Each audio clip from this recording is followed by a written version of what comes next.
ડભોઈ મીડિયાના અહેવાલથી જોરદાર અસર જોવા મળી। પાણી ચોરી કરતા હોટલ સંચાલકોમાં ફફડાટ। ડભોઈ તાલુકાના રાજલી ગામ પાસે પીવાના પાણીના વાલમાંથી મફત પાણીની ઉચાપત તંત્રએ બંધ કરાવી। મીડિયાનો આભાર માનતા ગ્રામજનો ડભોઈ તાલુકાના રાજલી ગામ પાસેથી પસાર થતી પીવાના પાણીની મુખ્ય લાઇન પર લાંબા સમયથી ચાલી રહેલી પાણી ચોરીનો પર્દાફાશ થયો છે। મીડિયા દ્વારા ગંભીર મુદ્દે અહેવાલ પ્રસિદ્ધ કરાતા જ નિંદ્રાધીન પાણી પુરવઠા વિભાગ સફાળું જાગ્યું હતું અને માત્ર 24 જ કલાકમાં કડક કાર્યવાહી હાથ ધરી। રાજલી ગામ પાસે આવેલી કેટલીક હોટલોના સંચાલકો દ્વારા સરકારી પીવાના પાણીના વાલમાં ગેરકાયદેસર રીતે પ્લાસ્ટિકની પાઇપો અને કોથળીઓ ભરાવીને લાંબા સમયથી મફત પાણી મેળવવામાં આવતું હતું।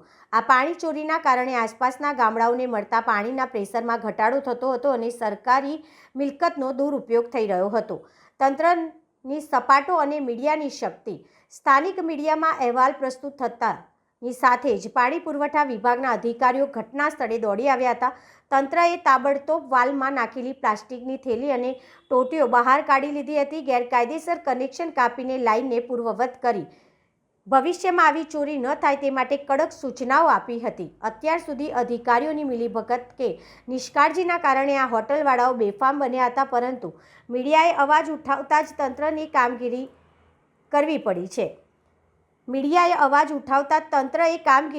પડી છે। સ્થાનિક ગ્રામજનો ભ્રષ્ટાચારની ગંધ અને લોકરોષ। સ્થાનિકોમાં એવી પણ ચર્ચા છે કે પાણી પુરવઠા વિભાગના નીચલા સ્તરના કર્મચારીઓની મિલીભગત વગર આટલા લાંબા સમય સુધી પાણી ચોરી શક્ય નથી।